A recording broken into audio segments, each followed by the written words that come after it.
The Situation Room is... Hello. Joe Biden. Thank you, Mr. Vice President. Your call has been convened. Petro, can you hear me? Yeah, now it's better. I can hear you better too. I'm sorry. No problem. You were saying, I missed what you were saying. Yeah. So, first of all, I'm very happy to hear you. Second, this is very valuable for me that you find out a time for me even in Minnesota. And I'm dreaming some days to be with you in Minnesota. That's easy, man. I tell you what, I'd like to be with you instead of Minnesota right now, but go ahead. The third, I have some positive and negative news. I will start with the positive news. Well, good. Joe, I have a second positive news for you. Yesterday, I met with the General Prosecutor Shokin. Yes. And despite of the fact that we didn't have any corruption charges, we don't have any information about he doing something wrong, I especially asked him, no, it was the day before yesterday, I especially asked him to resign as his position as a state person, and despite of the fact that he has a support in the parliament. And as a finish of my meeting with him, he promised me to give me the statement on resignation. And 1 hour ago, he bring me the written statement of his resignation. Great. And this is my second step for keeping my promises. I agree. Poroshenko? Yes. 1 moment for Vice President Biden.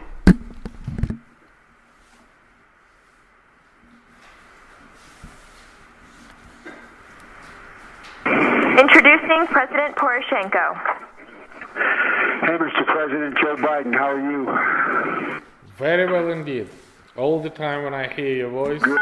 it's a great pleasure for me. Well, I'm on Air Force 2, and I think we're going to stay connected. We just took off, and I'm hoping this connection will stay open. Assuming that there is a new government and a new prosecutor general, I am prepared to do a public signing of the commitment for the $1 billion. Again, I'm not suggesting that that's what you want or don't want. I'm just suggesting that that's what we're prepared to do. And again, it wouldn't be finalized until, the IMF pieces are written. Extremely strong motivation. One of the possible candidates was leader of my fraction, Lutsenko, who is the public figure. If you think that the political motivated figure would be not very good from your point of view, I recall this proposal. I do not propose, because nobody knows that I want to propose Lutsenko. In this situation, I take all the political motivated figures out from this process. All right, well, look, let me when you and I finish speaking, let me huddle with my team, talk over what you and I just talked about. I agree with you, there is a sense of urgency here. Hey, Mr. President Joe Biden, how are you? Very well indeed. As usual when I hear your voice. Thank you very much. Well, you are doing very well. Congratulations on getting the new prosecutor general. I know there's a lot more that has to be done, but I really think that's good, and I understand you're working with the rod in the coming days on a number of additional laws to secure the IMF. But congratulations on installing the new prosecutor general. It's going to be critical for him to work quickly to repair the damage Shokin did. And I'm a man of my word. And that now that the new prosecutor general is in place, we're ready to move forward in signing that new $1 billion loan guarantee.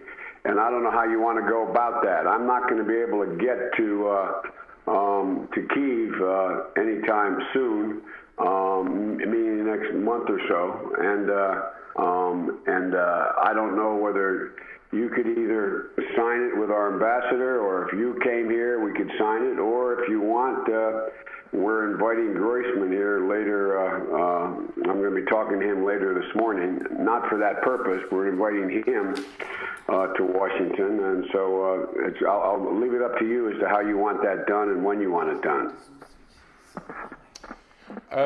First of all, thank you very much indeed for these words of support. Believe me that it was very tough challenge and very difficult job, and Mrs. Timoshenko and Mr. Leshko fraction tried to break this, because we not only voted for the new Prosecutor General, which we do in a very short period of time, within 1 day we changed the law. By the way, in this law we presenting the new structure of the General Prosecutor Office, including the General Inspection, as we agreed with you. That's real. And the second thing, I immediately invite Lutsenko and said that he should contact your embassy, and I would be very pleased if you will have a certain person who can come either from Washington or whenever. We have here, I don't remember his name, the Ukrainian origin American prosecutor. He is a little bit old. I sent to the Jeffrey his name, and he was ready to come and to be assistant and advisor. With a very good experience in the American system, and he can be the person of trust with the new prosecution system. I think this is exactly the right time to do that, and if he is still ready to come and to cooperate from the very first step, from the very first minute of the new prosecutor, that is exactly what I'm looking for. Well, let me get in contact with the Justice Department and pursue that. I'll get his name and let me find out where that is, because it is in our interest, obviously, to provide professional assistance as quick as we can so this gets up and started in the right direction. So I will move on that as soon as we hang up. I'll put that in train, and I'll get back to you as to what I'm able to do. Absolutely. The second thing, thank you very much indeed. This is exactly what I'm looking for. The second thing is that I want to thank you that you give me your word that immediately when we change the legislation and I appoint the new Prosecutor General, and it would be Yuri Lutsenko, as we agreed on our previous meeting in Washington, and when it happened, we can have this loan guarantee, and thank you very much. But before Vice President Biden comes, I just wanted to try to urge you to see if there's a way to get by this problem of replacing the Prosecutor General, Shokin, because from our perception, he's blocked the cleanup of the Prosecutor General's office, and I know the Vice President is very concerned about it, and I think it'd be good to try to have some resolution of that before the Vice President comes, if it's possible, and have real clarity as to the steps that we're going to take forward. I think his visit and his speech to the Rada are a good opportunity to showcase your successes as we continue forward. And I doubt that any other general prosecutor can do that, but we provide absolutely transparent procedure for the selection commission, and the procedure was widely accepted both inside the country, including my opponents, all the NGO, all the parliamentary forces. They widely accepted as an absolutely transparent and effective situation. And as I promised, the very next day, before the 1st of December, exactly as I promised to Vice President Biden, this person who was selected by the Selection Commission as appointed. Now, all of us should understand that the Prosecutor General Office has no any opportunity under the law to make any cases against corruption, because it immediately goes already from the 1st of December, the day before yesterday, to the new Anti-Corruption Bureau and the new Anti-Corruption Prosecutor Office. And I was very proud that Jean-Claude Juncker, Angela Merkel, François Hollande, and everybody welcomed it as a very strong position of Anti-Corruption Prosecutor and General Prosecutor Office. For the prosecutor position and for Inspector General, I am also proud that exactly as we agreed with your Minister of Justice guy and your embassy, the Office of Inspector General is already established. It is coordinated not by General Prosecutor, but the Deputy of General Prosecutor, Mr. Sakvarilidze, exactly as we agreed with the Vice President and with the Ambassador. For the other continuation with the Prosecutor General Shokin and other things, I think I will speak with the Vice President Biden, and I doubt that it would be theoretically even possible to make any decision without any arguments before. Vice President's going to take up with you, and we'll have a more detailed discussion about it. Thank you. Thank you, John. President, just 1 minute for Vice President Biden. Thank you.